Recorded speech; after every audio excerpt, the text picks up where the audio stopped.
What's up, everybody? Welcome back to Design Discord. I'm Fernando Mastrangelo. And I'm Melissa Gerasimov. And today, back by popular demand, we have our recent guest, Julia Haney-Montanez, calling in guys. from London. Yay! So happy to be back. Thanks for having me. So happy. Had so much fun on that last one. And I listened to it, which surprised me because usually Yeah, you that, were like, I'm not going to listen to it. I'm not It's gonna listen cringe to or it. something. It's like, you're Yeah, not it's like, cringe. oh, the sound of my voice and what if I said something obnoxious? Come Which on. I did. Everybody I did. loved you. No, you didn't. Thank you. By the way, You I are just one want of to the say, most honest and trusted voices in the industry Oh, that thank you. That's really I nice. think people just appreciate that you can also go live and be as honest as you are in real life. Well, I appreciate that. But I did listen back and I really did like it. And I sent it to my Design Release co-founder, Leo, and he loved it. And he had lots of complimentary things to say about you guys, said we're so good at keeping the conversation going. And he said anytime he had a question, Fernando, you would ask that exact question. Oh, so he thought that nice. was cool. Yeah. No, it was I remember, we recorded a little while ago. But it was, once I got to rehear it, I was like, wow, there's so much good stuff in this. Yeah, I remember that day because I was like, me and Alyssa were both like, wow, that was such a great pod, and I'm glad that people have like enjoyed it. We brought Julia back on because we wanted to review the design fairs going on across the pond. Yes, your girl has been going to all the fairs. And it's been a busy, September, October, very busy months in the design world, if not the busiest. And You mean over there? Like over, in Europe, New York too. Yeah, New York too? I guess, September. yeah. Yeah. And so it started here with Frieze Week with Pad. And that's everyone's favorite show here, Pad. It's super elegant. It takes place in a what is it called? Like a purpose-built tent. I like that. And it's one of these tent fairs that actually, like, you'd be surprised how beautiful it is. It's super dark and kind of mysteriously lit, kind of a sexy show. I noticed that. Yeah. Yeah, beautiful. And they incorporate trees that are in the park into the fair. So it's like you're walking. It's actually strange. You sort of notice that and you think, oh, is that part of the prop? So there's like trees inside this fair. It's really beautiful. So I enjoyed I did not know that. Pad Wait, a so lot. they build a tent and so there's nature around and they just leave nature inside? That's Yeah. awesome. It's Oh, awesome. that's Yeah, gorgeous. it's in a little park, Berkeley Square in London, in the fabulous part of London. And so Cool. Veronica, my PR pal and bestie, Veronica Speck was in town. So we did the rounds. We did Pad, we did Frieze. We ran into buddies. We had a good chat with Lee Broom at Frieze. We ran into, I don't know, a lot of fabulous people go to Pad. So it was a really nice event. And then after Pad, the two of us went to Paris for Design Miami. So as we know, through the whole Design Miami thing, they're expanding and they've started a fair in Paris during Art Basel. So the calendar expands. And this fair takes place in Karl Lagerfeld's former house. Wow. So super glamorous, Rococo interiors, stunning. And it was a scene. It was a scene. Really? So we arrived there for opening day and Veronica, she knows. She spotted some LVMH Nepo babies, like Dasha Nemkova, I believe is her name, that collector. Really. Oh, the famous Russian collector. Yeah. Yes, exactly. Really amazing people were there. So I'm sure they were thrilled. And the fair itself, I mean, it was interesting. It's a beautiful venue and it's in situ. So everything's in like, a living room setup and furniture, even in like the gorgeous marble bathroom, whatever. But it was a little tight, Fernando. It was a little tight. That's my only. I wanted to There's ask a lot of about elbowing going that, on. how you feel about those in situ events, compared to the tent event. I mean, you had both in We kind span of of a had this week. talk the other day, didn't we? That it sounds so unoriginal, but I like the tent events. I really Yeah. do. And the Institute is nice too for the same reason, because you get to create your world. And so you're essentially like have this room, this blank canvas, and you can come in as a gallery or a brand or whatever and just create your entire world. I think that's the whole point of these fairs. You, from top to bottom, you take over and you make it look beautiful. So in both cases, it was fantastic. And I think what's interesting, so I had some chats with people at the fairs, Yeah. and you know, to kind of circle back on our conversation from last month, was it, is conversation about collectible as a title and people sort of using it a little loosey-goosey, and maybe that it should be called like, art furniture, avant-garde furniture, something like this. But I think the collectors are moving away from this avant-garde furniture look. And this is what I was hearing Mm. from different dealers Mm. at the fairs.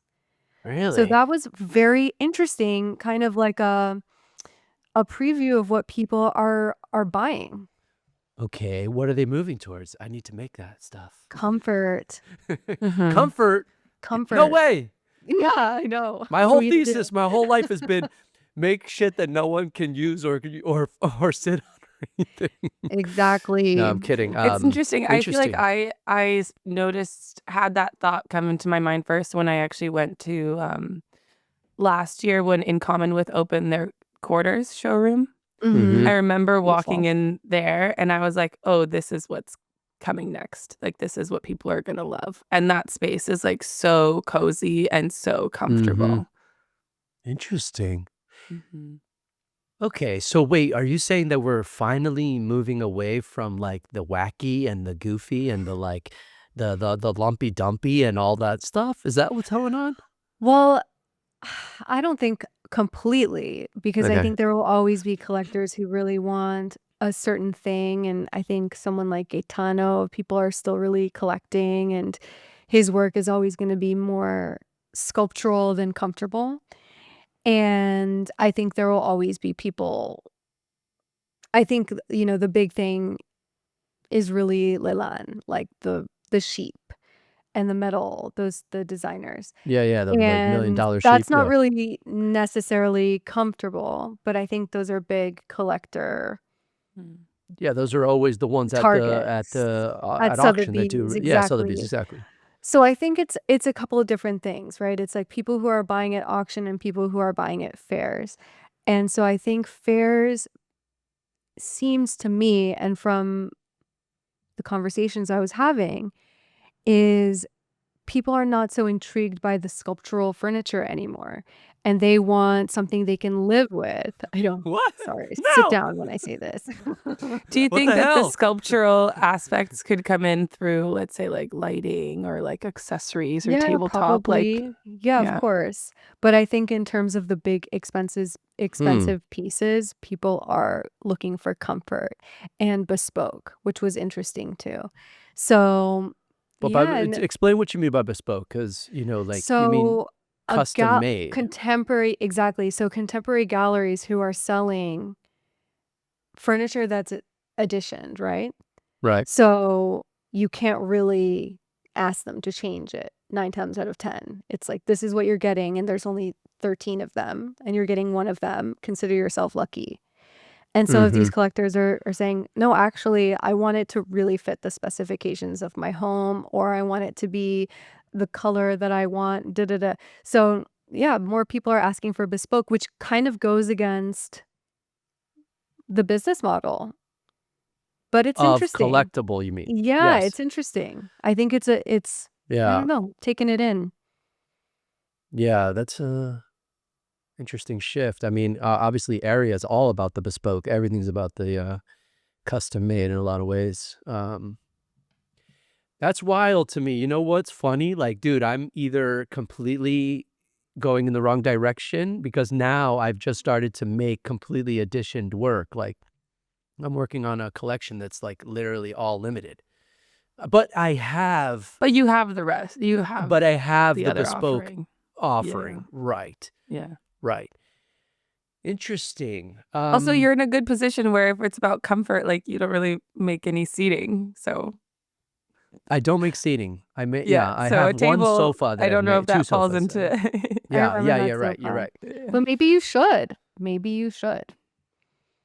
I don't know how to design that way, to be honest. Remember, I'm not trained in that kind of way, you know? I'm a sculptor, so I don't know how to, like, sit down and engineer a sofa, but I guess I could I think try. you're overthinking it. Okay. Well, I've You tried. Because I thought, "Oh, why don't I design a sofa for us, for our house?" Like, and then Mhm. every time I try to think, I don't know, it's Mm. not it doesn't I come feel like sofa is natural to me. hard. Sofa is Yeah, tough. sofas are Yeah. well, what else? When I think of comfort, I'm like thinking of my cozy sofa. I'm thinking, Mm. what else? dining chairs. Yeah, Oh, I guess dining chairs, more like right. seatings, more seating, More seating, right. warm finishes, Right. comfy leathers, comfy fabrics. Yeah, definitely a transition into the more like livable luxury Mm, versus a interesting. little bit more of the avant-garde luxury.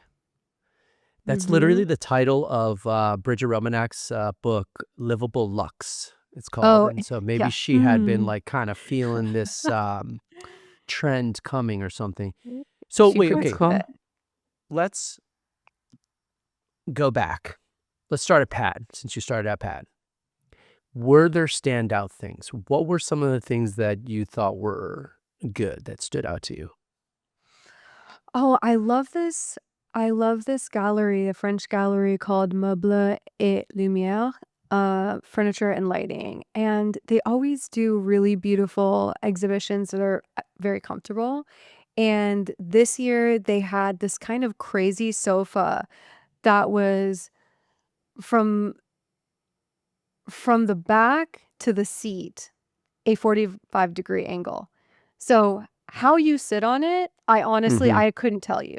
It's like channeled upholstery, Okay. 45-degree angle, and I have no idea how you So actually what, you sit on just it, kinda but lay down on it? You I kinda, like, guess so, lay? but Like you it's sort of in this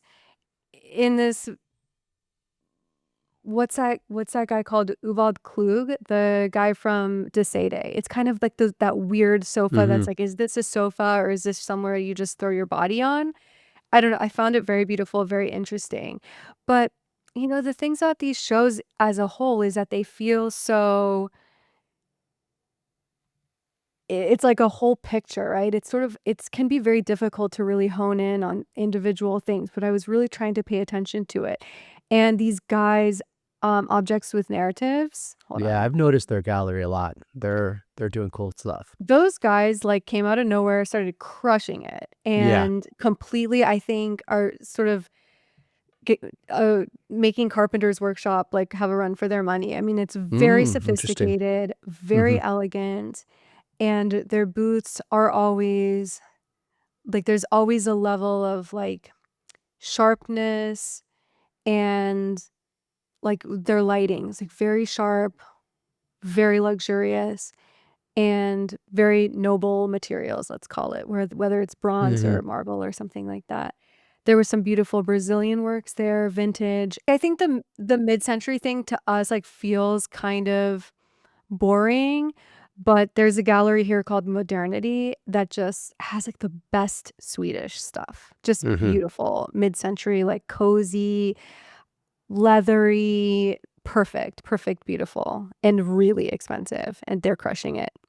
Who were some of the American galleries that Friedman you Benda. what'd you think of their booth? I saw it Oh, on, lovely, beautiful. Yeah, Fade Lovely. Too Okay. Good did the whole like, curated the whole thing, and she's amazing. She's incredible, and so that booth, again, had a very comfortable, sort of beautiful, cohesive look.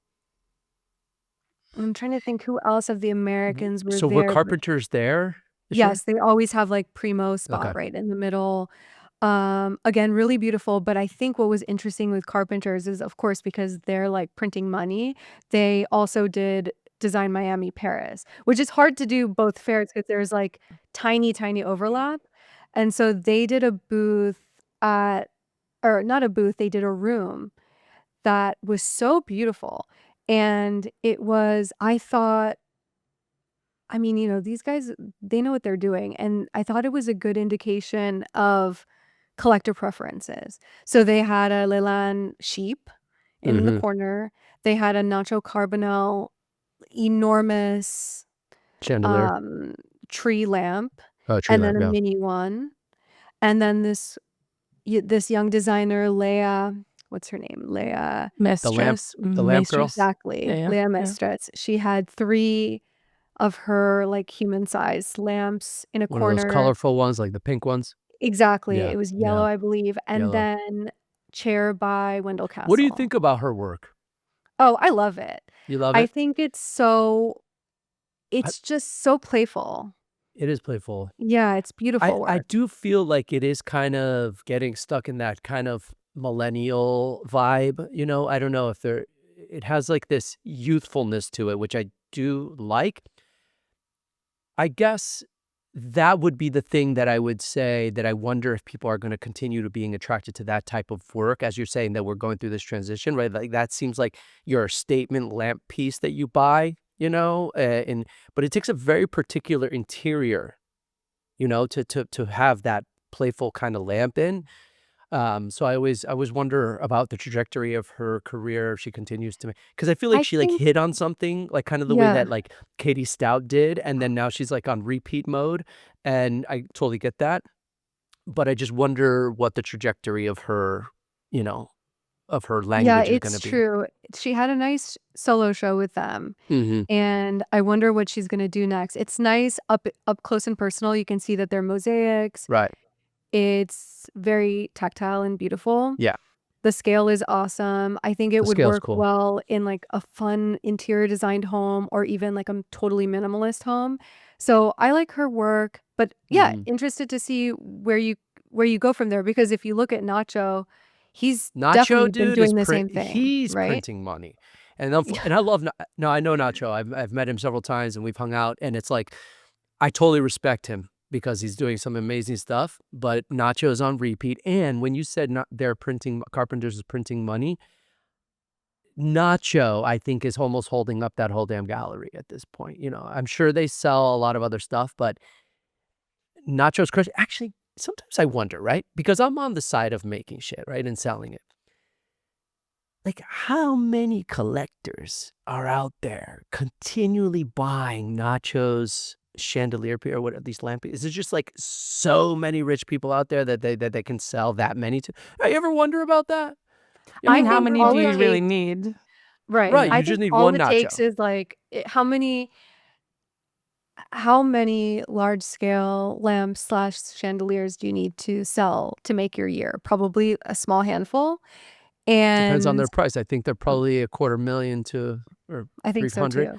Yeah, but remember, And he's splitting it with the gallery, yeah, yeah. and then But I think also it's the interior designers more so than the collectors, right? It's like the collectors are buying, sure, and like maybe they have multiple homes and that's how they're getting multiple orders in that way. But I do think if the interior designers are super high end and they love his work, they're putting it in all their projects. alright, so Yeah, I guess, the there's a lot the to sell ultimate then, I guess gatekeeper. I Yeah, guess, I I don't know, guess. I mean, Because, I mean, if because you think about it, if it's really, at that price point, you're doing really high-end residences that might have 15 bedrooms, and each of those 15 bedrooms needs, 6 they're not light putting 15 fixtures. they're not putting 15 nachos No, in they're 15, not, but but but yeah. that client might have 10 homes around the world, and it's like, well, how many clients do you need I like that wish in order to make the sales?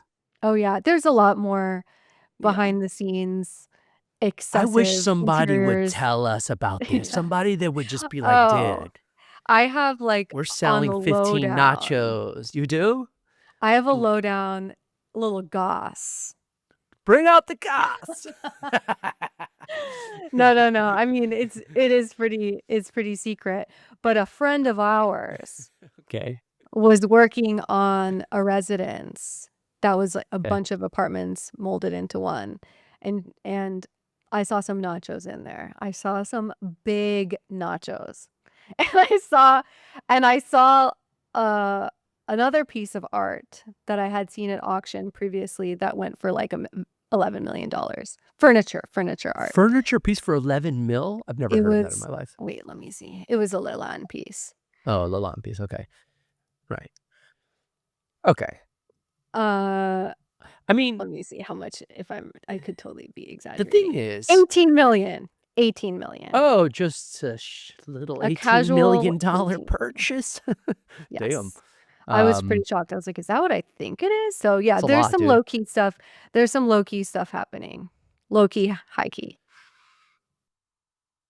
I mean, all right. The thing is, right? Either right now, what's happening, there is a bunch of winners and there are mostly losers then going on in this industry. No, I'm serious, dude. Because like most everyone that I've spoken to lately is struggling, right? And you're sitting here saying that Carpenters is printing money. I wouldn't fully, I don't know if that's true.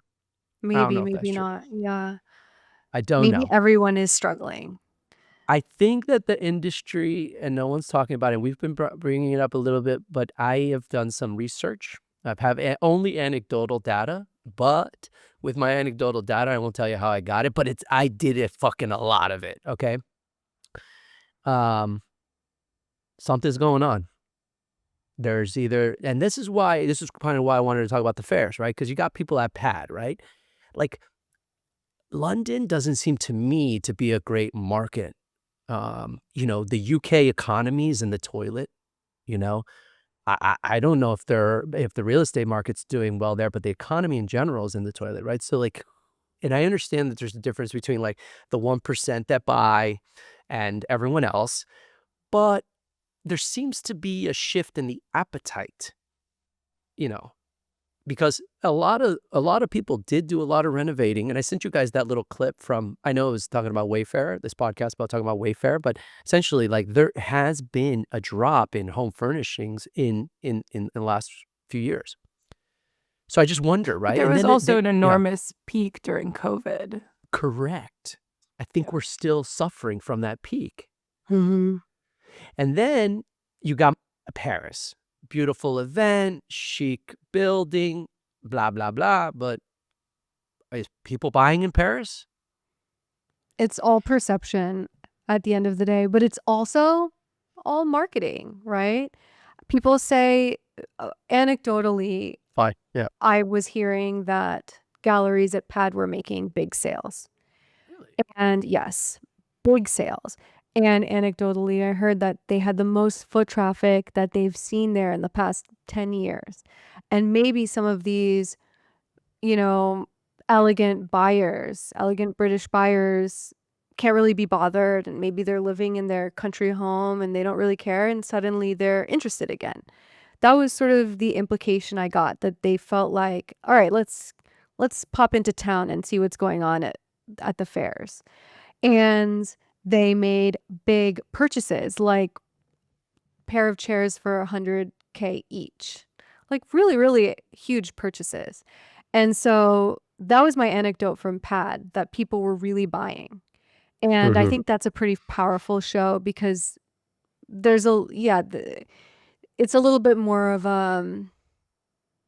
what's the word I'm looking for? Like old school, we can say, Mhm. more old school support there. Whereas Mhm. Design Miami is always going to be seen as more of a contemporary fair, even though they have both contemporary and historical design. But I can't say that anecdotally I've heard anything about Design Miami in terms of sales. Would be curious to hear. But Yeah. was it just marketing? You And know, you also might be right. It might just be that it doesn't really matter if you sell or maybe not. it It's doesn't even just, matter. I mean, it's right. very expensive marketing if that's all it is. But that's the other thing I wanted to talk about is, I was writing this article about changes in collector preferences. And my thesis, whether it's right or wrong, is just I'm sort of having fun with it. But my thesis is that people are moving towards comfort and away from avant-garde. That also says a lot about the state of affairs, right? Like, the economy, maybe people are not traveling as much and they want to stay home, so they want to be comfort. It's so many ways you can analyze it. But in my research, I looked up I looked up what other journalists had written about both fairs. And as someone who receives both press releases, they were all reprints of the press release. Ugh, Pretty I much hate that. I was gonna ask every you, every single article I came Julia, across, and I was why like, is "Damn, dude, that? no one." Why is that? It Is it just lazy? Is it because they didn't even go and they're just maintaining relationships? And also, as an aside, which there's this young designer who's crushing it right now, and he's straddling art and design. And he was in an exhibition that was with Apple products, Apple Electronic Company. can you say the artist? I mean, Um, mm, maybe. But I'll say that he posted on Instagram his press hits, and it was like 30. And I immediately wrote him and I said, who did your PR? This is unheard of. And he was like, Apple. And I met the Apple PR guy who was lovely. And I was like, oh my God, Apple completely, absolutely slayed the PR game better than anyone ever has in the world. Every article about Design Miami, the first thing you saw was this guy's work. So you could figure it out for yourself. But I don't want to put him on blast like that. But he's extremely talented. I gotta And know who this is. You can't leave me hanging like that either. I gotta look it up right now or something. you I gotta look mean, it this up. And yeah, he's extremely talented. So this is not to say that, oh, he didn't deserve it. But uh-huh. it's just to say that he had prime real estate on the press release and he had Apple pushing it. And therefore, that's all you can really find in learning about the show retrospectively. So it's kind of a shame because I didn't find one like critical piece on either fair. Okay. The one that was curated by Rodman? Rodman. Yeah, Yeah, exactly. yeah, yeah. Mhm. Okay. So did you found those pieces interesting? Um, I couldn't really even take it in, honestly. It was so Really? crowded. Yeah, it was really crowded. I felt like I Okay. was really pissing off some French people while I was there trying to take a good look or trying to take photography. I wasn't really able to take a good look at a lot of things that weren't in the garden. The garden, also Future Perfect, crushed it with their uh, press hits. I think Cameron did their PR. So yeah, at the end of the day, the PR game for these fairs is really, I guess, the reason you do them. Mhm. Yeah, it's Mhm. kind of a shame. I was really hoping to find some critical pieces. I have found that in my entire life in the design industry, it's just there's no critical, there's no I don't even mean critical like where you have to but just like a critical thinking around these works, critical analysis of where we are, like versus the way that the art industry has, a built-in critical system, between like New York Times, Roberta Smith to Art Forum, to these people that really take time to review things. Yeah, that's just not part of the industry just yet. I think they tried to do that with Design Edit, which is a carpenter's workshop Mhm. Mhm. sponsored site, which I think they're trying to do it there to create critical feedback. But Yeah, I think they closed it down. Couldn't they afford it. closed it, right? Yeah, because no one reads it, and maybe that's part of the Yeah, I don't thing. know. And I feel like she was a very established journalist, the woman who was the Hmm. editor in charge. Very established. She writes for the Financial Times. But yeah, I don't know why. I think it's maybe because the side of design that would deserve critiquing maybe just doesn't have the right people to do it or Hmm. doesn't have it's just not there think it yet. It's doesn't not have the it's mass not big following that you need totally. to It's not like big get the enough. hits to Exactly. make the time of writing that critique worth it. Maybe so. And then Yeah. everybody knows that, big publications can't criticize anyone at all because then you're like blacklisted. I don't know. It's a very tough situation. Yeah, because I mean, I just saw the what you just saw about the Design Miami, the Rodman curated section, and like I don't know, dude. Like I don't like I'm not that impressed. I don't know. Maybe I'm. It was all made well, that's the thing. Like they were all the works were made on iPad. Like how amazing. I mean, this kid in particular, I think is amazing, but the work that was there was created on an iPad. That was the idea. And I don't know, I don't think it's like that cool of an idea. But it's an idea that has a lot of But it's money an idea backing that it. gets Apple involved. Mhm. Yeah, exactly. Right. And Design I Miami's draw always been everything good on at my that. iPad. I mean, I've been doing that for like ever since they did Procreate on iPad. Like, yeah, interesting. Yeah, but I remember even I don't know, 10 years ago or whenever it was, where they had J. Crew as a big sponsor Hmm. at Design Miami, and that was kind of cool. And even Dean and DeLuca had like a big cheese in the middle of a mirrored room. I don't know, it was so crazy and so weird. So I feel like Design Miami from the beginning has been a little more like they'll take your money, but you have to do something like pretty cool with it, with your idea. So it's not like I'm horrified by the idea of them partnering with Apple. It's to be expected. I think if a fair like Pad partnered with someone like Dean and DeLuca or Apple, then I'd be like, oh, what is it? Like times are tough. What's going on here? But it's different fairs have different marketing objectives. It's also not necessarily it's potentially even, like, a good sign for the industry if a company like Apple is interested in marketing at a place Yeah, like Design Miami. it is. And I Yeah. remember, Fern, you used to tell me that there was, like, there was, like, a car company that you did a project for. Mini, was it Mini? No, I did a project for Land Rover, Mm. but also Audi used to be a big sponsor of Design Yeah. Miami. And I feel Cadillac. like it's good. It's good for the industry to have those kinds of partnerships and to have, like, be in, like, the zeitgeist with these big corporations or whatever. So, Hmm. you know. Yeah, I remember I used to be so jealous that AD sponsored or co-sponsored, was it Collective back in the day Who with co-sponsored it? with Uh, AD co-sponsored or something with Cadillac? mhm. Anyways, I was like, "Why can't Collective we did have have Cadillac?" Cadillac at one of At the one point, years. Cadillac was Yeah. they had that they were just spending The money thing like is, crazy.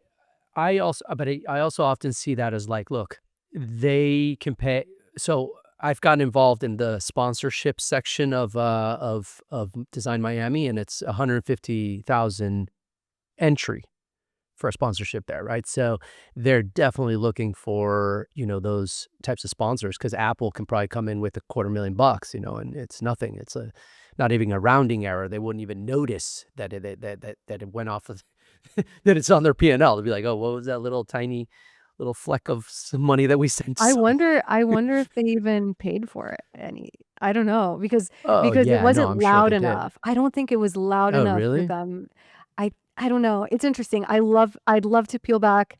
You guys should get a former partnerships person on here because I'd love to peel back the curtain on partnerships at fairs. Like I would always keep an eye out for what the Armory show was doing when I shared offices with them at AD show.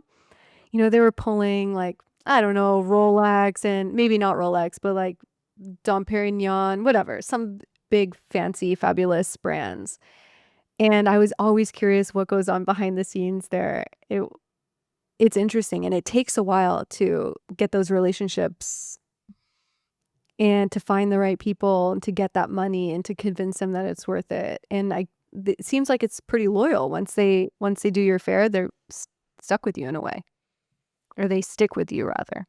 You know how when you used to go out, like in the olden days, you would find these kind of little stars. You know what I mean? Did you find any stars outside of that Apple section? Were there things that like impacted you, and you said, "Oh yeah, I want to know more about this artist or this designer"? I can confidently say no. I would say Jeez. that with those fairs, it's not about, in my case, I'm not typically discovering someone new. I'm seeing someone's new Mm, line of right, or new right. collection pieces, right? So, I'm gonna forget his name because it's like very difficult Dutch name, but there's a gallery that was presenting glass like these vases by this Dutch guy that has like shards sticking out of them. Okay. Amazing work. And also I discovered a few years ago, I'm guessing he's Dutch too, at Spazio Nobile Gallery from Belgium. They have this wonderful designer, and like again, I'm really embarrassed that I can't pull his name up from the top of my head, but he essentially, like those crystal candies you used to eat on the boardwalk as a kid. Mm-hmm. It's like The pink rock with candy. rock Yeah. candy. Yeah. Yeah. He makes like vases that are rock Oh, candy. You know what I'm yeah. talking about? I feel like I've seen those. Beautiful. Yeah. Beautiful, beautiful. And so I discovered him at Pad, and also this Korean young woman designer who makes furniture out of trace paper. And so it sort of has like if you look from the side, right, you can see that it's kind of paper, and then if you look from the top, it looks like a beehive. Sort Mm-hmm. of has that texture. So yeah, you can definitely discover work there, but I think again, this is a thesis, but I think people brought things that they knew would sell Yeah. instead of new stuff, because I saw a lot Well, of repeat things. well, it got me thinking when you were like, oh, there was a couple of chairs that sold for like 100K, and I thought, well, then maybe the more established. So I'm kind of trying to relate this a little bit to the art world. What's happening in the art world? Like right now, the blue chip in the art world continue to sell decently because there's value there, right? And so people are seeking things that have value if they're going to spend, a lot of money on it instead of more speculative stuff that's in between space. They'll buy kind of emerging stuff because it's cheap and fun and fast, and then they'll buy very established works because they know that they're, retain their value kind of thing. And so I thought maybe that was part of maybe what you're saying too, is they're bringing, things that they know will sell well because they have a great track record, Yeah, I and think it has to do with track record. I mean, honestly, some of the booths were exactly the same as they were from previous years. no And I way, really. noticed Hmm. because I took pictures of them and I liked it the year before. And there's one woman dealer in particular that I was like, oh man, she brings that same console Hmm.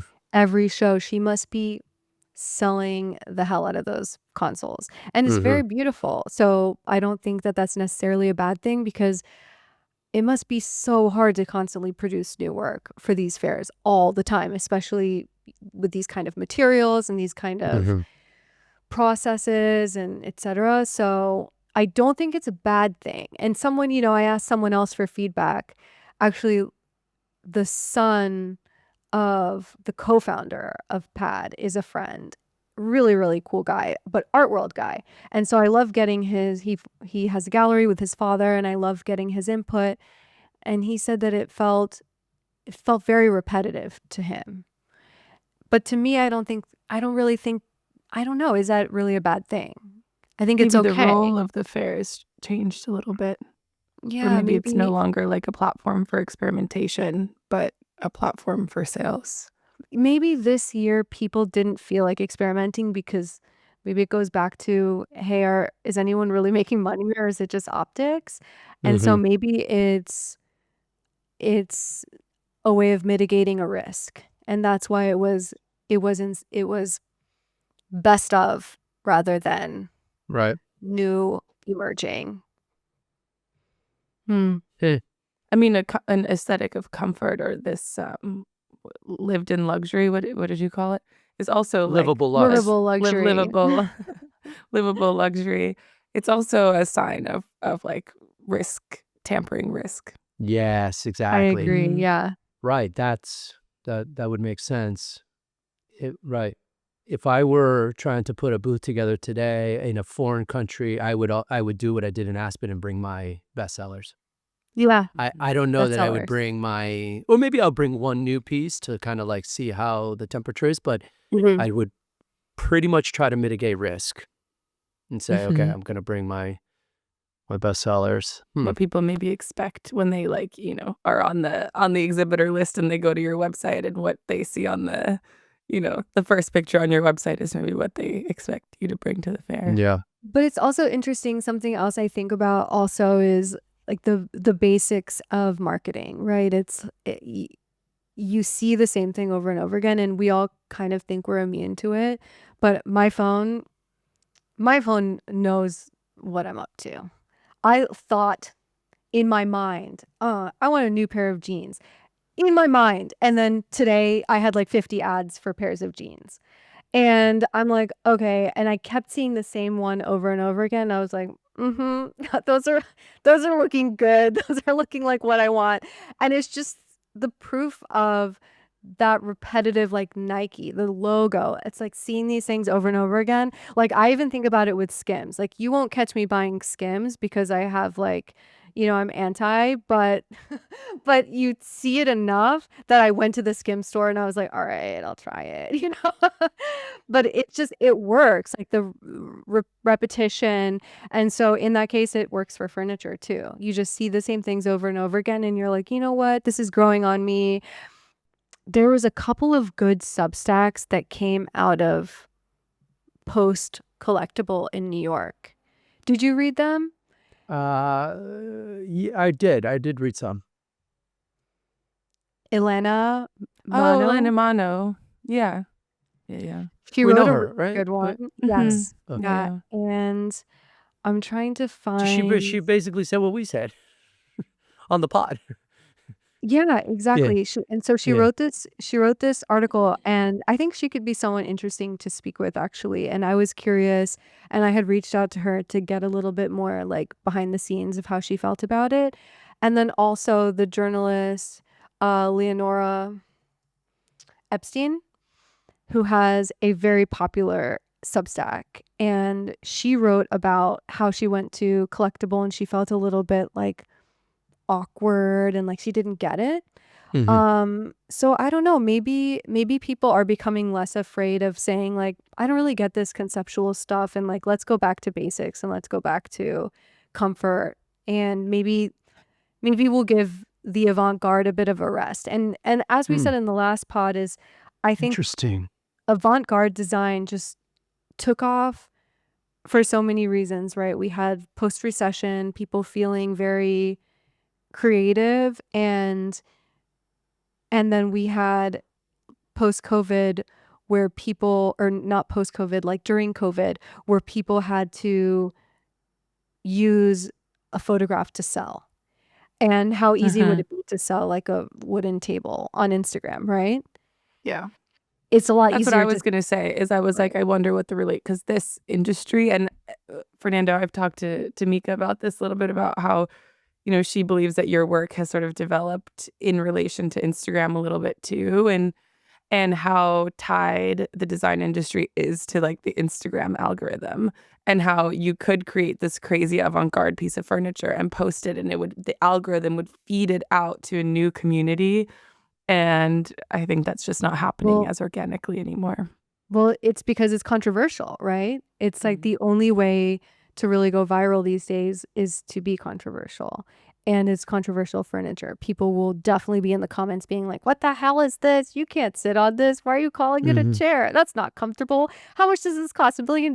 I hate you. Like, it's just so like,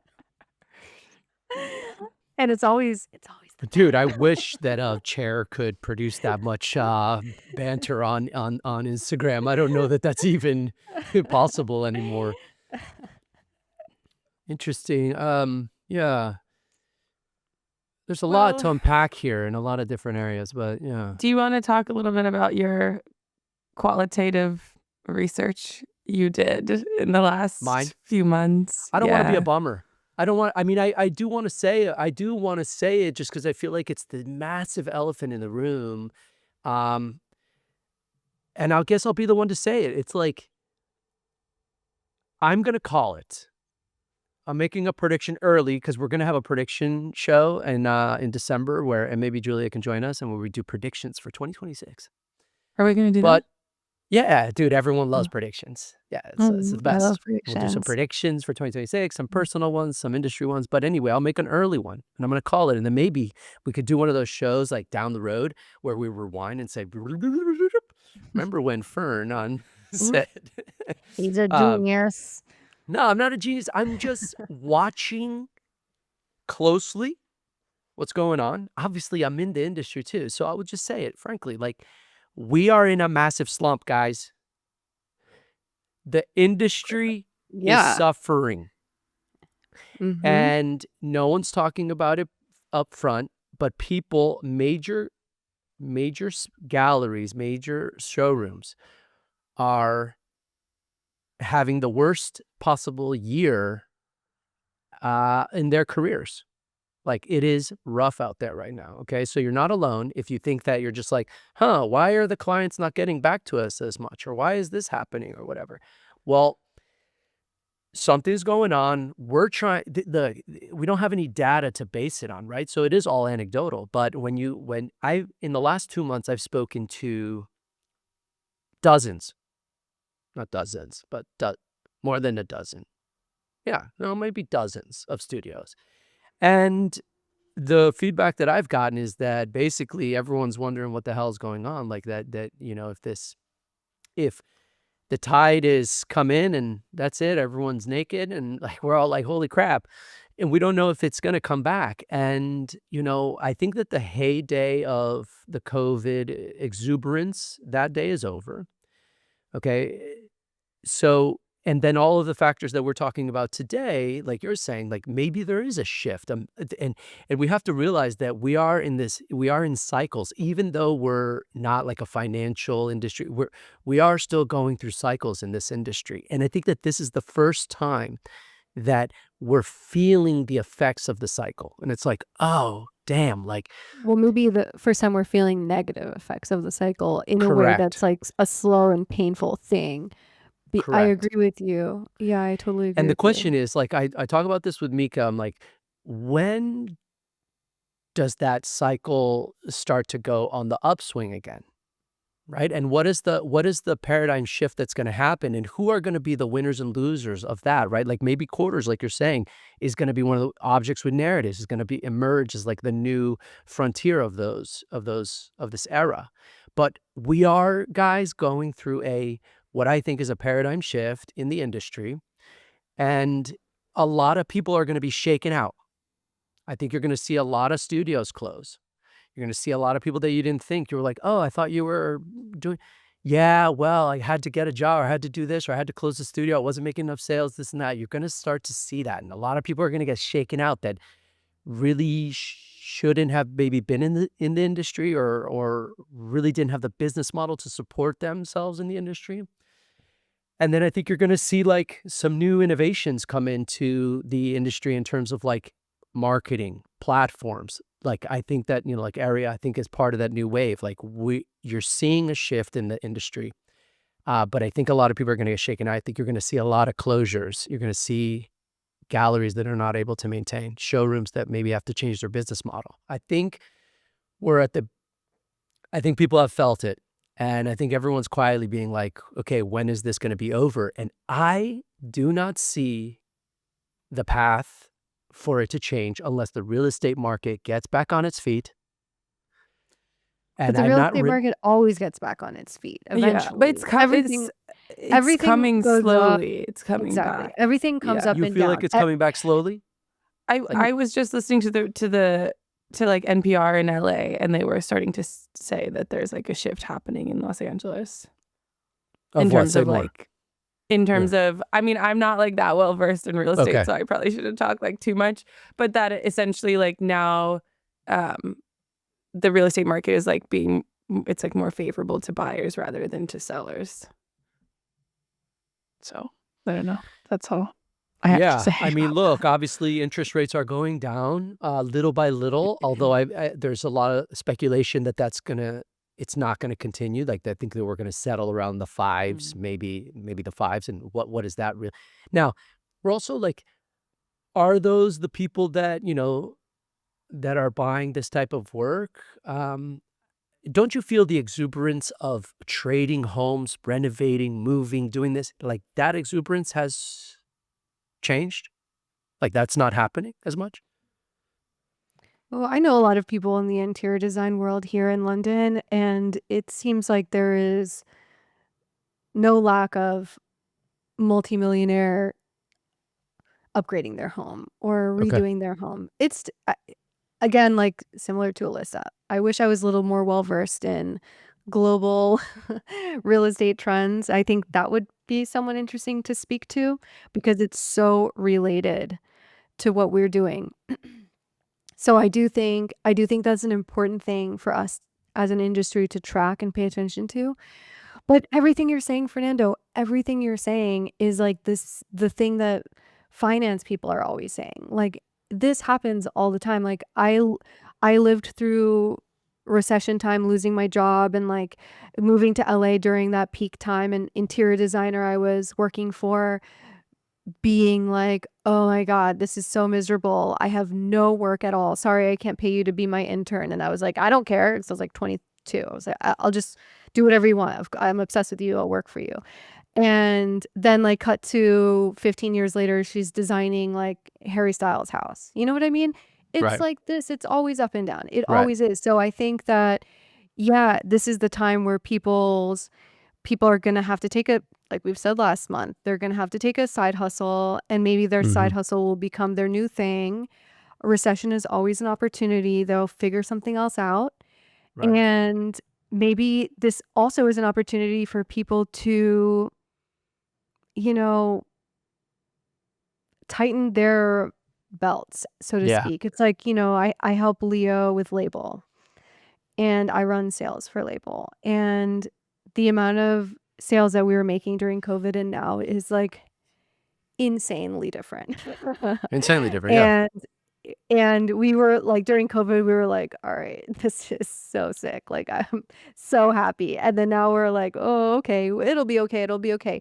But Label has always operated in with like a drop ship model or like a custom model. We don't have warehouses to deal with. And we don't have like these, like we are our own marketing because Label has editorial. So it's a very tight ship that we're running. And thank God, because if we did have like a huge warehouse that we have to deal with and like inventory of like 75 Frama chairs sitting there with nothing to do, we'd be in trouble. So I think it's the big companies that will suffer, but they're also so big that maybe, not, they won't suffer too badly. But the little guys, we're just going to have to figure out how to tighten up.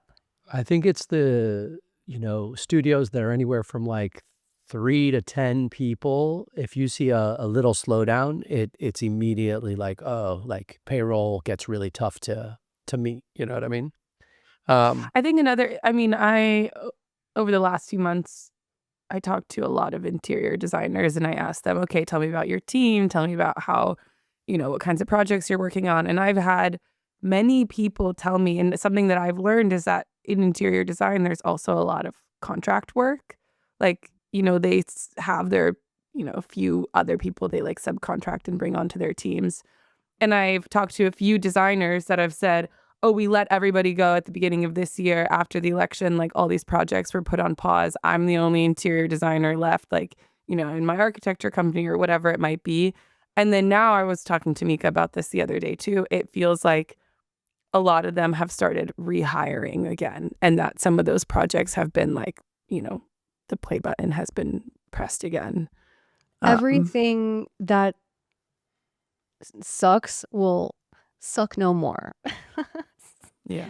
Please don't It's include actually that. We're definitely including that. it's a good Please cut time that. though, right? To start a business and kind of in a slump because Oh, then by It's the dude. a time great time to start a Because the best business. you're It's a time. you're great time to experiment. You figure out all your 1,000%. kinks by the time that That's We're the right. market comes back, you're It's an ready. opportunity. It's an Yeah. opportunity. And it's definitely sucks, and we're all feeling, I'll speak for myself, like a little broker than we should be feeling, especially for the mature level that I am, my age. I should not be feeling like, ugh, what the hell? But that's just the way it is sometimes in the creative industry, but Hmm. we will be fine. It'll pick back up. And I Yeah, I sense that it will soon. I agree. Not I mean, maybe look, soon, but it will. we've been flat the last 2 years. We have not been able to increase our sales, but we have stayed consistent, which I was like pleasantly surprised by. I was like, okay, cool, we're consistent. But I also feel like and I'm also trying to understand the dynamics because I'm more of an established studio. So I'm like, okay, you know, I used to be on a massive growth trajectory all the time. I was like growing, growing, growing, right? But now that I'm established, if I have finally stabilized, I'm like, okay, like this is where we play all, kind of more consistently. And on good years, it'll flex up. And, but we, but the last 2 years, we've kind of stayed even. And I'm like, is this the new normal? Is there room to grow? Like, how can I grow? How can I grow the studio? Do I want to grow this? You know what I mean? All those questions start to come up. But I've but there's no real way to understand the analytics of it because you're like some months, things are like, oh shit, a bunch of stuff sold. And then it's like, oh, a little quiet of a month. And so there's no real way. And there's no like, oh, this month is always good for us every year, for the last 10. There's nothing like that. There's no data to be able to understand it. It's like, we'll have a crazy January all of a sudden. It's like, why did we have an amazing January? It's like the winter. I don't know. So there's no really way to tell. And so, but but I just wanted to, put that out there that I think, and what you're saying is absolutely right, Alyssa. It's like, I love that you're building area right now because like when the industry swings back, you'll just be like, okay, this is really good. It'll like, but I think we have to admit that the industry is going through something this year and maybe in the last 18 months or so. And yeah, that's why I just Yeah, it's question. I'm scary. like, how are people putting money towards Design Miami and Pad? How is that your strategy? But I guess, I don't know. Maybe they're doing it on lines of credit and they're like, dude, we gotta show face. We gotta show face. Yeah, But it could be that. But I think it's also an important time for visibility. And I think is it? that I think so Yeah. because you want to be top of mind. It's like the ads, right? Hmm. You want to be top of mind when things pick back up again. So investing in yourself, as long as of course it doesn't like ruin you financially, I think is so important right now. Right. And that's again like to circle back for the millionth time, that's exactly what we're all trying to figure out is how can we be better marketers for our own business. We'll be okay. I mean, we'll be fine. I mean, yeah, we've been fine. Yeah, did okay. We made a big purchase You're this year, good. so we're fine. Yeah, I know. I You're gonna feel be bad fine. because sometimes I'm like, we're totally fine, but also I have You always want run. growth. You want to feel growth. Well, um, I don't know personally. I'm at a different stage in my life. I mean, like I'm trending towards like I don't want to grow per se because that requires a lot of management that I am not as interested in. Like I think that, and I think I've said this before, maybe not as boldly, but it's like I reached a point in my life where I'm more comfortable financially, like in my life. So that has really changed my perspective on what it is that I want to do and what I want to accomplish. And like sometimes I wonder when people achieve financial stability in their lives, like what keeps motivating them to continually push themselves, and especially in this industry, because this industry is a very repetitive industry. Like Nacho has made a million of those lamps, right? Like, how is he creatively staying, intrigued by his work if Carpenter's like, hey, yeah, we just sold another one of the big ones. Can you make another one of those? And then he's like, okay, yeah, I'll make another one. And you're making millions of dollars each year off of those lamps. But at this stage, like, isn't he wealthy enough to kind of say, hey, I don't know if I want to make lamps anymore. You know what I mean? Like, You and don't know how people have managed their finances on a personal level, though. It's true. I You have recently talked to someone who is a small gallery in LA who's now like representing or like they're showing a work from like an artist that used to be at a really big gallery. And the guy's like in his 60s or something. I don't really know that much details about his career. And he's broke. So he's like showing a piece with these like up and comers for, and it's because okay, he's I'm glad you brought not, this up. it's you have to during that peak, right? Like with the time where your career was on that growth trajectory, you were very financially responsible and you started investing or you considered that. And I think that unfortunately a lot of people don't know how to handle their personal finances. Well, okay, great. The thing is this, if you're an artist and you're listening and you're wondering about this, like if your sales are going very well, okay, and you're not putting a little nest egg aside and you're not investing that money or buying real estate or doing whatever it is or creating Airbnbs or whatever it is, whatever excites you about it. But if you're not doing that, guys, your career, like any cycle, is going to go through a cycle. You're going to be hot. You're going to be selling. If you didn't put money aside then, you're going to feel that impact at some point, right? So when you have bad months or a bad couple of months or a year of bad sales, like how do you expect to survive that? So if you're like saying, "Oh, I'm making all these sales. I'm gonna invest in hiring people and building out my studio even bigger and bigger." Okay, you can do that, but just stay vigilant about where sales are, who you're selling to, which pieces you gotta like look at your entire business and say, what is creating my success? Like, is one gallery selling all of these chairs that I'm making and I'm making a fortune selling those chairs? Okay, well, what if they stop taking your stuff to fairs because too many people have seen it and you're overexposed and then all of a sudden your sales dip and you're like, shit, that one chair was making me a fortune. Now I don't. You have to like think about all of these things as like your stuff is not going to stay popular forever.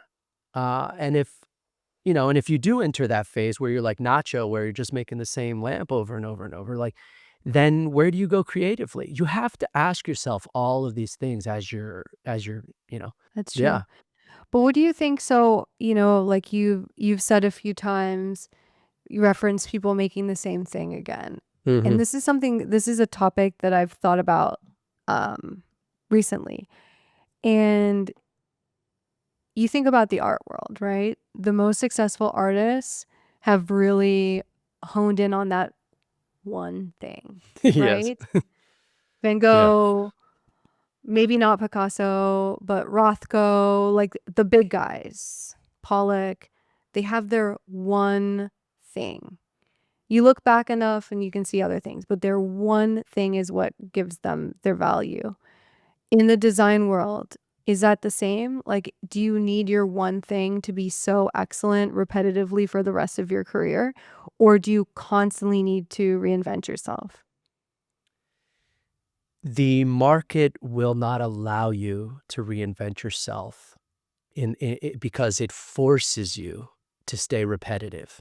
It's a market condition. Like everybody wants their splash painting, okay?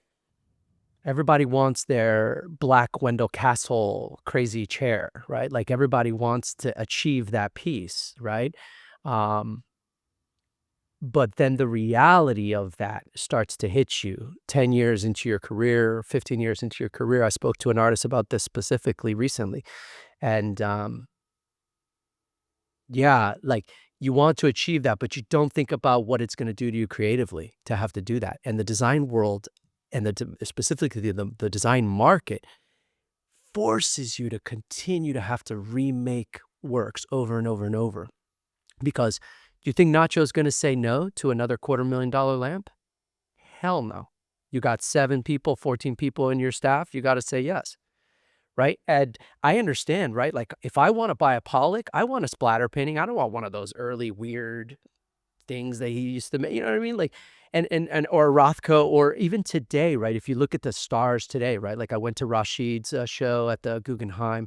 A lot of the black artists, right? Like Michelin, Kahende, right? All these people, they do this one thing, and people love that. And I'm not gonna buy.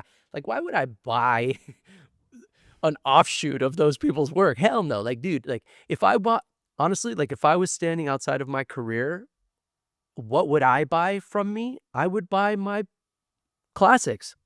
Like, oh, fuck, I love that. I have this one mirror that Tony Ingrao bought that I fucking love that I made. I mean, it's one of my favorite. Like, if I had to buy one of my pieces, that's the piece I would buy. It's called Smoke Show. And it's And I'd buy that from me, and I'd buy my drift bench from me, and I'd buy my And you're just meaning to say that being on your side of it just gets like exhausting. Yes, and sometimes I don't know if that's like, look, I have found a way to break it. Like I have found a way to like break out of it because and I'll be very frank about this, it's only been through financial security that I'm able to break this. By having enough to say I don't have to do as much, like hustling anymore.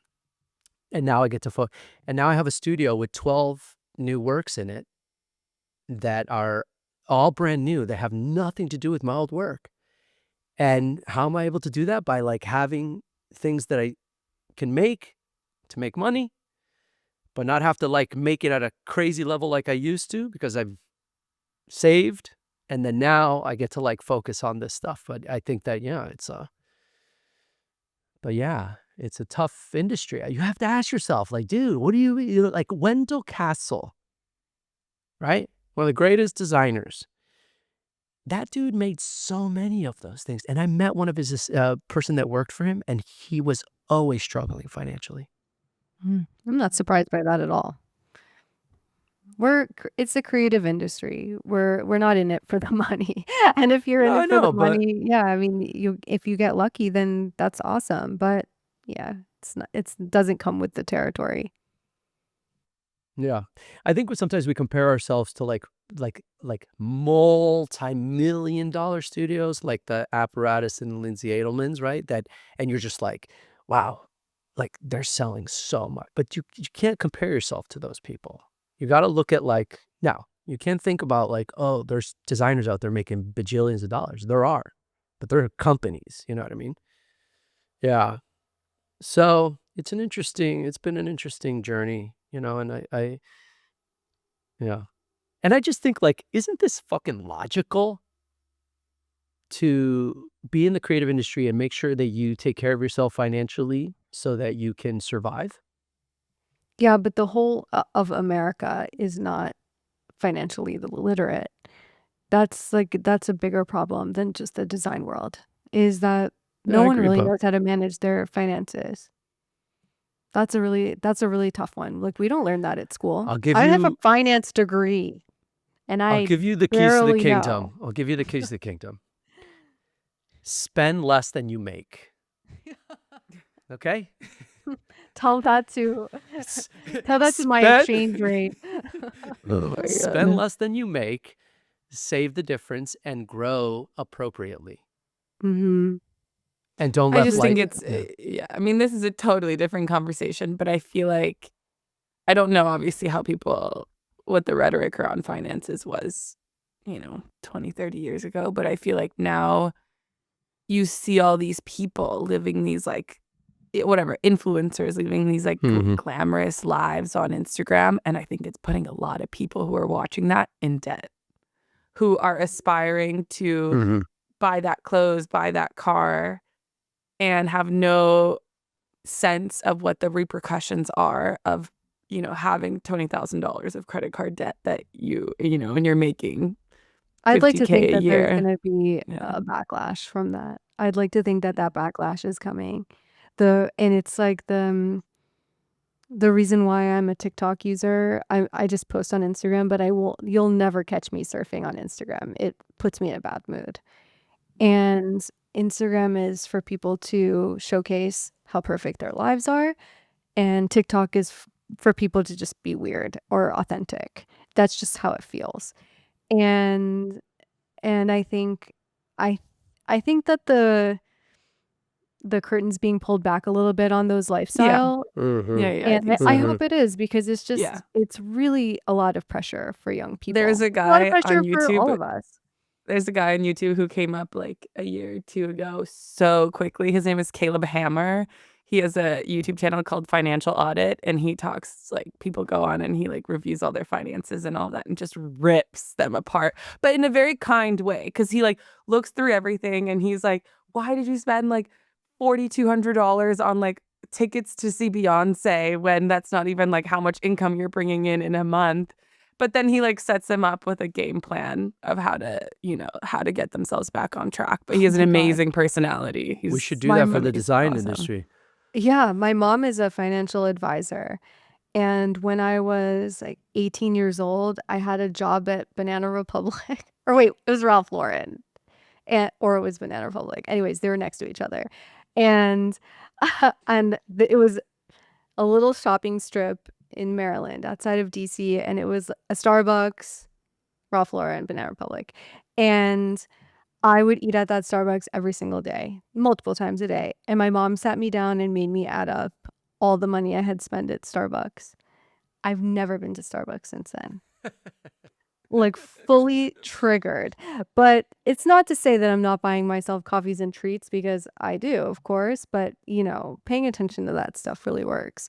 But I'm lucky because my mom forced financial literacy on me, and I'm not saying I have a ton of savings because I literally don't, but think I'm in at least a good shape of awareness because of her training.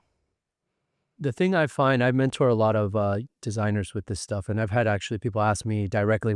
I've had chats with people about their financial situation, and like for example, um, there was one designer who was making this chair that it was very expensive to make, and it was end up that the price needed to be really high, like $14,000 or $15,000 to make ends meet on that chair. At the end of the day, I was like, geez, it's a good chair, but like, is it worth you spend 10 on making it, like, and and you have to charge 14, like, is that chair really worth it, at the end of the day? And you got to kind of like look at your scope of what you're making and say, what's making me the most profit, and I know that maybe that sounds yucky to have to like kind of play that part of this game, but you have to like look at your business and say, okay, well, what are my highest margin stuff that sells well, that, this and this and that, like put money and effort towards those things and be conscious of your expenses on the costs of these things, Do you remember, like, I don't know, 10 years ago or whatever it was, when Hmm. everyone was pivoting towards hardware? Do you remember that? It's like Christina Antonio, Fort Oh Standard, yeah. I believe, Fourth Standard did, I remember, yeah. Courthouse Studios, I believe. Like a lot of people were like, all right, let's make little thingies to pay for the big thingies. I wonder if that really panned out, because I think that was a smart idea, but a lot of people were doing hardware. I mean, Julia, And I like don't think they're doing it anymore. how do you market that to sell mass? Because you got to sell at scale to make money. Mm. So what Well, do I you run think in? Christina Antonio's hardware is like $500 for like a thing. But she's on a different kind of level, of course. But yeah, I don't know. I think you're right though. It's about figuring out, can you also make little things to help pay for the big things? That is helpful. I've never found that to be true in my practice, Really? ever. Never. I make these Like the side tables don't pay for the bigger products? Oh, okay. But those are $6,000. Yeah, but for you, wouldn't you say that's like a cash and carry for Fernando? That's a cash and carry. That is a cash and carry. Those are definitely cash and carry. Yeah, but yes. And maybe at a different scale, if someone's most expensive piece is $6,000, then maybe they're making something for $375. I don't know. But just think about it. If you have to sell something for $300, you got to sell a lot of those things. Like I have these crush bowls, and I've been starting to make them again. These little bowls that I make with all the extra material that we have at the studio, and so they're about $350 each. But I can't imagine trying to scale that business. I'm like, geez, I don't know how the heck I would do that. So $350, and then I got to promote them on Instagram or something. Like, how do I do that? Yeah, you Yeah. need like an I mean, ABC carpet in home, but they're dead now, aren't they? Are they Yeah, dead? like, no, ABC they're not carpet? dead. No, they're still alive, but they're Barely. so then you're going out. I mean, you're we trying talked to find- Chen and Kai, who have Mhm. also an interesting story with They tried to go down that route. Yeah. Yeah. And they did. They sold like 10,000 units of their 10,000 bowls units. that they were making. Yes. Doing the Exactly. trade shows, doing the Hmm. the circuit like that. But they also acknowledged that it was a different design world then.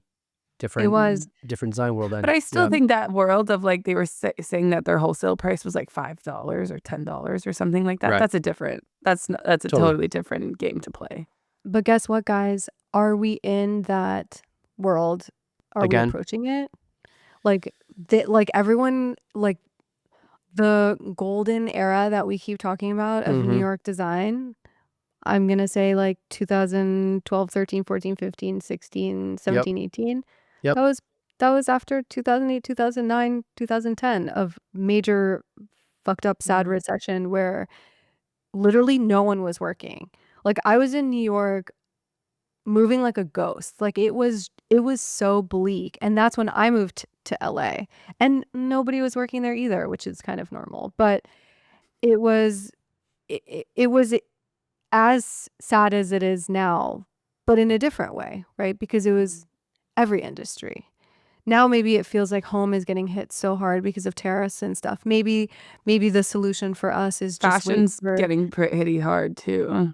I'm not doing aware great. of what's going on in fashion, but I'm not surprised. But Yeah. maybe for us, it's like, all right, it's a political thing, right? If you need to pay for things that are coming from other countries that cost you 5x now, then, take that to the ballot, whatever you want, right? I'm not going to go in that direction, but maybe that's our answer. But I do think that with these downturns comes a good upturn. So I wonder if like, I don't know, Dude, could you're right. I'm watching to see who is gonna manage this time the best and who's gonna kind of come out as one of the winners, leaders of this time. And I think Area will get a little bit of insight into that with the data that you guys are gonna collect. So I'll be interested over time to see how that grows, because there's definitely gonna be people that figure it out somehow. There's gonna be people that like they make a $500 product that just like bam, bam, bang, it sells, and it's like, oh, okay, now it's moving in that direction. People are gonna want lower cost, like, I don't know, comfort pieces. Yeah, and so someone's gonna win. I'm just waiting to see who they are, and see who emerges out of this time period. and what do we think about upcoming New York by Design? What are you telling people are people starting to ask you? Because they're starting to ask me what to do in May. In May of next year, Mm-hmm. I've talked to a lot of people about next May. And so listen, I was asking myself that question, and then I found another situation for myself, so I don't know what the heck people are going to do at the end of the day, but I know that I had to make a big pivot, and I'll announce it sometime in 2026, what my pivot has been. And I look forward to announcing that because it's a big, big, big paradigm shift for me. So anyway, but Well, I don't know what the I might have a big wish announcement too. Oh, really? But I'll wait for the We'll next. see. I'll wait for Yeah. the next pod. Yeah, Yeah, we'll yeah, see. yeah. It's been Yeah. a little drawn out, but I yeah, I hope that people it's just so hard in New York because renting your own space is so expensive. But I wish that there were more independent events. Like I feel like this last time during New York City Design Week, there was like not that much happening outside of the big fairs.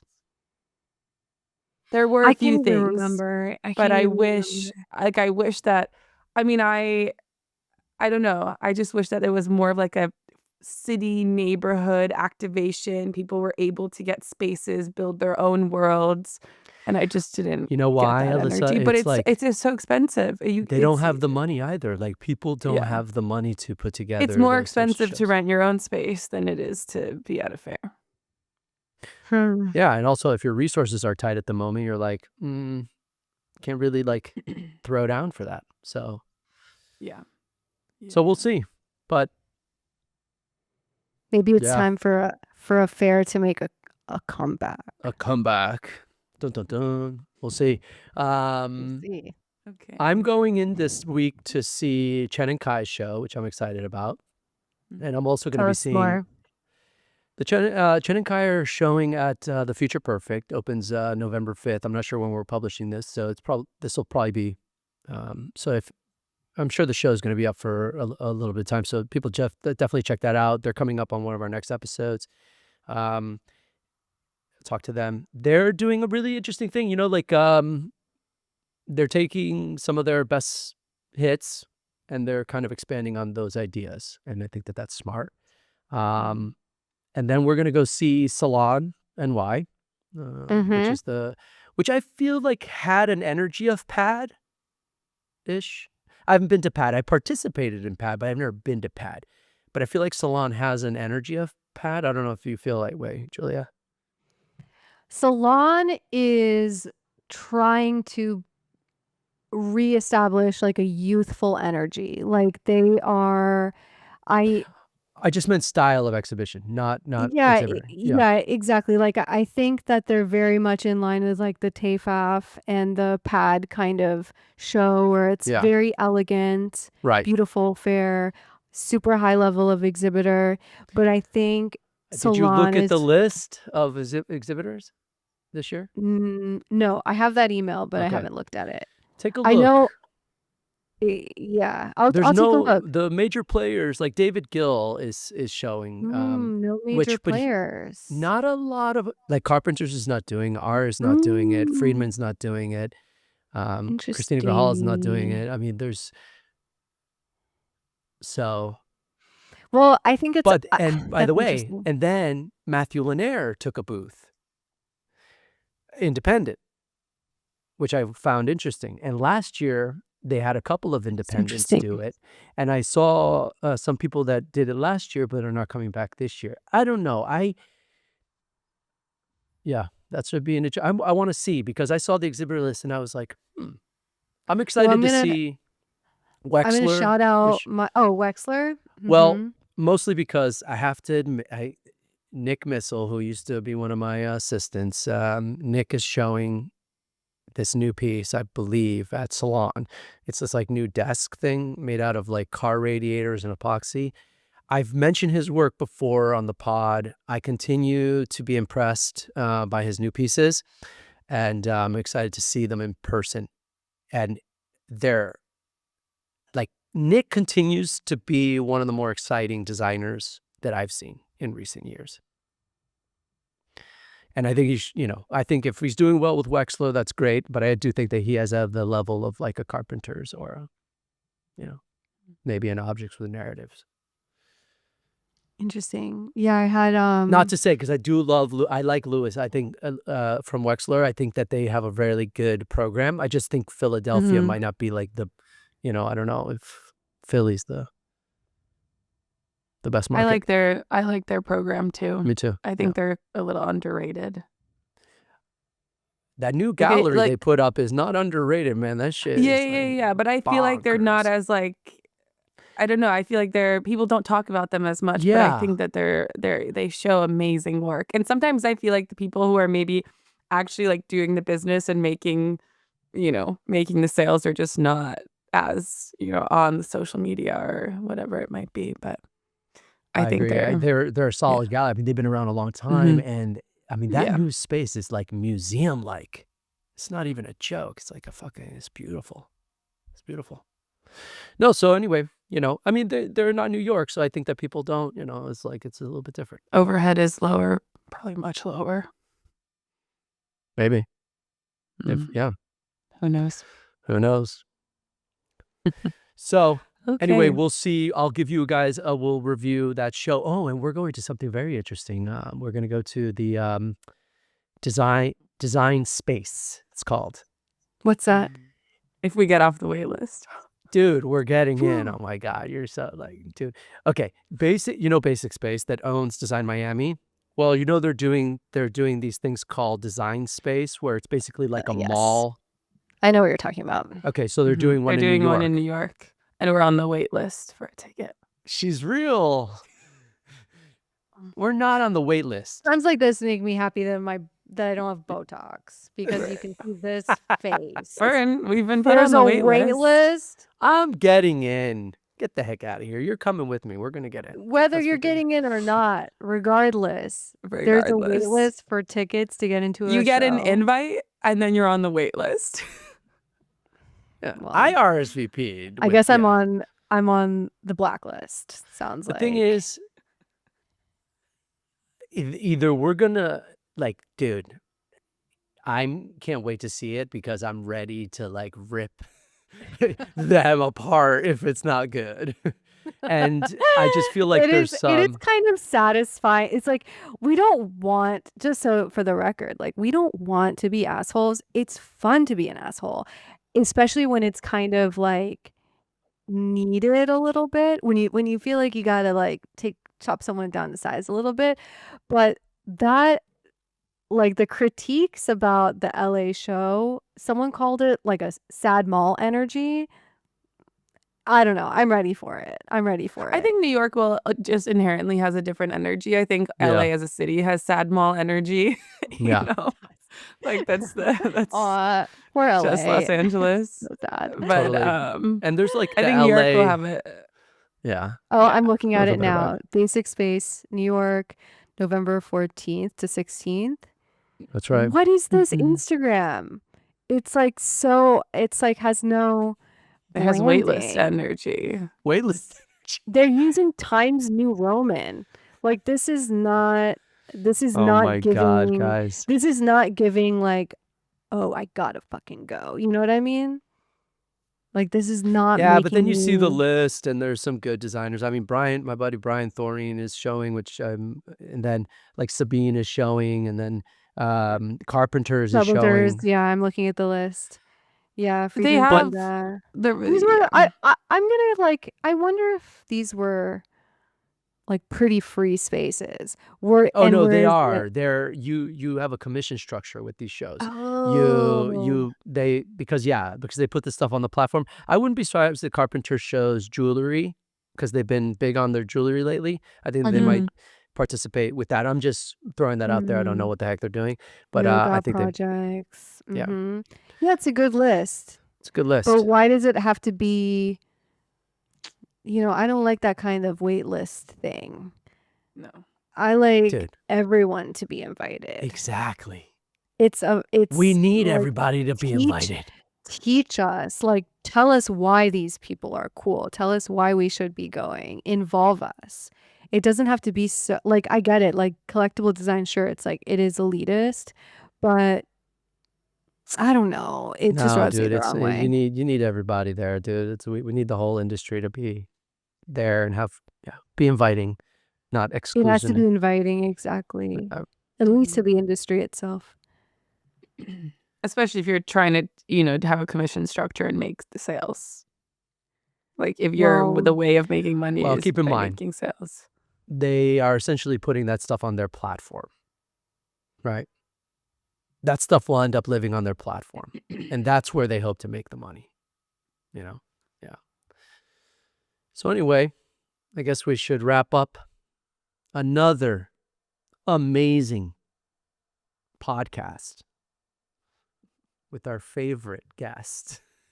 All of our guests are our favorites. by Our the way, but co-host. our co-host. I'm honored.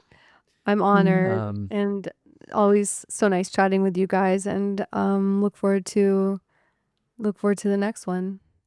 for If sure. you'll have me. We're gonna Of have you. course. We're gonna be a regular.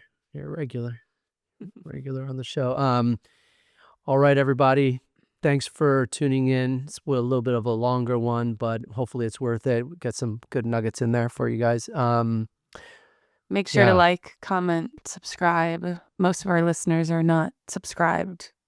I know I'm all So over please the hit that analytics button. these days, and I'm like, what the heck? What the heck is I going on? know. We got a lot of listeners that don't just hit the subscribe button. It'd be really helpful if you did. All right, and so again, you can find Julia at the Design Release or where else on Instagram at Interior Decline or where Interior decline, which yeah, it's kind of stupid. It's really I came up funny with that's that. your handle. Right. I was age 21 when I came up with that, and I'm 39 now. So I don't know. Sometimes I think about changing it, but I don't know. It's appropriate It's- for the times, maybe. Interior Decline. of the decline in the industry at the moment. No. Yeah. So anyway, find her at the Design Release or at Interior Decline Instagram, and All the links will be below in the all the description. links will Yeah. be below. Thanks, guys. Okay. All right, thanks, So guys. great seeing you. See you soon. Till next time. Okay, Bye. bye. Bye-bye.